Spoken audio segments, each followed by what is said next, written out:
study called the Pygmalion effect even shows that what we believe of other people will be true for them. School teachers who believe a kid is smarter than his classmates, that kid's performance will go up. You don't manifest what you want, you manifest what you believe is safe to have. So a belief system is interesting. It's creating our reality, but our belief system is something that we create as children. And because we create it as children, we take on beliefs from a childlike, meaning-making mind that's just trying to be safe. And so many of your beliefs, well, what if, actually come from that inner child part of you. So I have a surprise for you guys. I've invited my inner child, 2-year-old Vishen, to share some wisdom with you guys on beliefs. As you listen to my inner child, I want you to understand that you have this too. Could we get sound, please? Let's go. Hey, adult Vishen. Hey, awesome grown-up audience people. It's me, Vishen's inner child, or as I'm often known, your original source of questionable beliefs and emotional baggage. Vishen tried to get rid of me once with breath work. It didn't work. I held my breath too. So look at you, big Vishen, on stage, inspiring, probably wearing real adult pants. Amazing. Remember when our life goals were unlimited Milo and a BMX bike? That was peak. So, audience people, Vishen told me to talk to you about beliefs. Most of your beliefs were installed by little people like me, tiny humans with zero emotional regulation, one pair of light-up shoes, and a fear of vacuum cleaners. By the way, Vishen, is Mom in the audience? No, Mom isn't here. No? Okay, well, let's talk about her. Do you remember when you were 9 and Mom said, finish your rice or you'll never be successful? Ooh, you took that super seriously. Now you run a global company and you still feel guilty, even if you're full and you leave food in your plate. As your inner child, I built most of our beliefs from cartoons, playground rumors, silly things we learned from other kids. Let's be honest, I seriously thought girls had cooties, that blankets stopped monsters. Clearly, you shouldn't be letting me make your life decisions. So let me remind you, audience people, I am adorable, but I should not be driving your belief bus. I don't even have a license. So here's the deal. Keep your childlike wonder, keep the childlike silliness, but for the love of your nervous system, stop letting your emotions be managed by someone who once peed their pants in a supermarket. Allegedly. So, bye now, grown-up Vishen. Bye, beautiful audience people. And remember, your inner child still loves you. Just don't let us run the show unsupervised. Also, eat your rice, just in case Mommy was right. Thank you, Vishen. Thank you. So, under beliefs, there are 5 common blocks. And again, we'll go deep in them later. Is it in the realm of possibility? There's a concept called the upper limit problem by Gay Hendricks, outlined in his book, The Big Leap. Fascinating. It's that we have an upper limit to how far we think we can go. There's something called hidden subconscious programming, what's under the surface that you don't even know about. There's something called emotional incongruence, where your emotions are disconnected from the goal you want. And then there is obsession with hustle mode. This is so interesting because so much of how we've been trained to live in the world is the idea that hard work is non-negotiable for success. So when you use ChatGPT to help you with your work, you feel guilty about it because it suddenly got too easy. That's hustle mode. We'll talk about all of this over the next 2 days, but now we're going to go to the 3 questions. Before I begin, I need to share the story of the magical Nigerian kid in my high school because there's an important lesson here. So when I was growing up in the 80s in Malaysia, something was really interesting that was happening in the world. We started getting American television programming for the first time, like in the 80s, and we noticed a pattern. All the kids in my high school started noticing. Our idols became Michael Jackson, because of his incredible music and dance moves, Michael Jordan because of how he played basketball, Bill Cosby back then was the #1 show on television. I know Cosby is not the most respectable character right now, but back then we didn't know what he was secretly up to. And then there was Who else was there? There were all of these amazing American personalities that were coming on television. Eddie Murphy, Beverly Hills Cop, my favorite movie as a child. Now, what did all of these people have in common? They were all black. So growing up with Asian kids in Malaysia, we came to a conclusion. Black people are magical. I'd never seen a black person before until I was 13. I'd never seen a black person before. But I thought black people were magical. And this was a common belief in my school where everyone else was pretty much Asian. I swear this is real. I came to school one day and one of my friends was crying in a corner. So I asked the other kid, like, what's up with Alex? Why is he crying? And the kid goes, oh, he's just upset he wasn't born black. This was real. Now, we've never seen a black person before.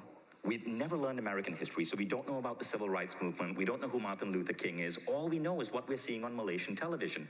And then a Nigerian kid joins the school. And all of a sudden, we've been introduced to Black Jesus. Now, we have no idea that there are African Americans, and then there are Nigerians, then there are people from Ghana. We just think, my God, he has black skin. I can't wait to see what he's gonna say next. He must be so funny. We go up to him with an offering of a basketball. You must play this. He had never played basketball before. But we said, don't worry, this is in your destiny. We, in our mind, put all of these qualities on this Nigerian kid.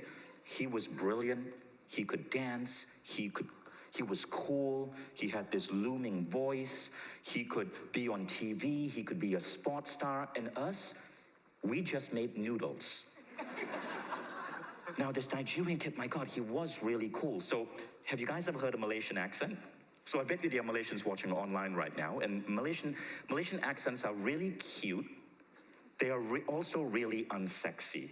So Malaysian accent sounds something like this. The Malaysian accent is very, very, very interesting. It has concepts of very similar to Singaporean, very similar to Chinese. We use phrases like la and ah to express a point. Any Malaysians in the room?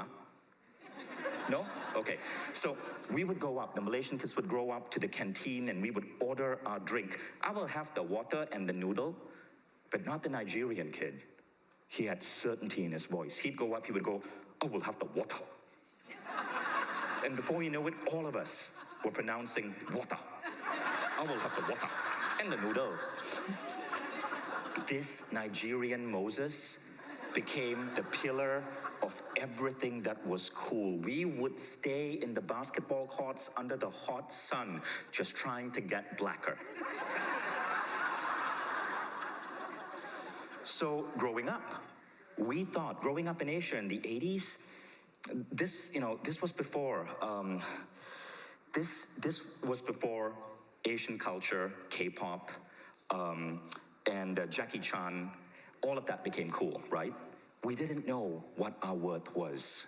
We were just a former British colony trying to make it up in the world. So I moved to the US when I was 19 years old. And I was an actor in Malaysia. In Malaysia, I was acting on stage. I toured with the Royal Shakespeare Company through Indonesia. And in Asia, it doesn't matter your skin color, like you play whatever ethnicity. So I come to Michigan in 1995 and I start auditioning at school plays. And the message I get is, I'm sorry, we don't have a role for you because you have to be either white or black. But based on the color of your skin, can you play a Mexican?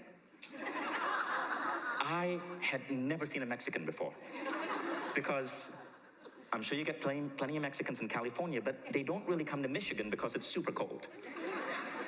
The closest thing I had experienced in Mexico was I ate Taco Bell every Thursday while watching Friends. So I gave up. I gave up on my acting career. I assumed that it wasn't for people like me. Until 25 years later. 25 years later, something interesting starts happening. Malaysians, people from my part of the world, start becoming big in Hollywood. Ronnie Cheng, the comedian, is hosting the daily shows from Tuesdays to Thursdays. Anyone Ronnie Cheng fans over here? He's Malaysian. Henry Golding is becoming the star in Guy Ritchie movies. He's the actor from Crazy Rich Asians. Henry Golding was a guy I used to hang out with. I have pictures of him grabbing me by the neck, pouring vodka down my throat from 2012. We lived in the same neighborhood in Kuala Lumpur. And then this local lady wins Best Actress. That's Michelle Yeoh. And that's my mom behind her. So, like, I asked my mom, you have that picture of you and Michelle Yeoh, right? Could you send it to me to like share with the audience? She's like, which picture you want? This picture or this picture? My mom just hangs out with Michelle Yeoh apparently every Saturday. This is a women's group in Malaysia. I don't really know what they do here. I think they raise money for charity, then they practice Kung Fu or something. But these people from my hometown are making it big. And all of a sudden I realized my belief system was the block. So 2 months after Michelle Yeoh won the Oscar for Best Actress, I decided, I want to go back to acting just as a passion. I come to LA, I enroll in Bernard Hiller's acting class. Bernard, stand up. Stand up and wave to the audience. That's my acting coach. And I just start auditioning just for fun. I don't need the money, don't need the stress, just for fun. But it took other people from my country to wake me up, to show that my beliefs were completely false. I wasn't just an Asian kid from Southeast Asia with no potential. And I want to stress this to you guys because there's a very important lesson here. You can wait for your Michelle Yeoh, or you can be the Michelle Yeoh. And I want you to be the Michelle Yeoh. So let's go into the 3 questions so important for belief. Now, I want to tell a story about, before we come to the first question, the story of David and Goliath. David shows up at the battlefield, and all the other soldiers are trembling. And David is basically the equivalent of an Uber delivery guy, right? Super tiny, scrawny. Everyone else is looking at Goliath going, my God, he is so big. How will we take him down? And David looks at him and goes, my God, he is so big. There's no way I can miss. And he slays Goliath. So the first question under belief is, do I believe this is possible for someone like me in this time frame? Do you believe it's possible for someone like you? The fact is, all of us will have beliefs forced onto us by the people we grow up with, by the school teachers, by our friends, by our family, by our cultural narratives. Do you believe you are inferior to the Nigerian kid? Or do you believe you can do it too? Are you waiting for someone from your culture, or city, or heritage to be the Michelle Yeoh? Or will you be the Michelle Yeoh? Question number 2. Story of Archimedes. Archimedes did not discover the Archimedes principle through working crazy hard. He discovered it in a bathtub. It came to him during a moment of downtime, of relaxation. As soon as he got into that tub, boom, world-changing idea. And this brings us to number 2. Do I believe I deserve it without having to earn it? Do you believe that there is some price you have to pay? The price of hustle? The price of hard work? Do you see other entrepreneurs breaking down from stress and health issues? And you decide, well, that's just the price you got to pay to get rich. So all of us often have some guilt imposed in us, in our inner child. And that guilt is a belief tax. Are you unnecessarily paying a tax you don't have to pay? How many of you here believe that there's something you need to do to get to that goal? Something, a price you need to pay? Raise your hand. Beautiful, very common.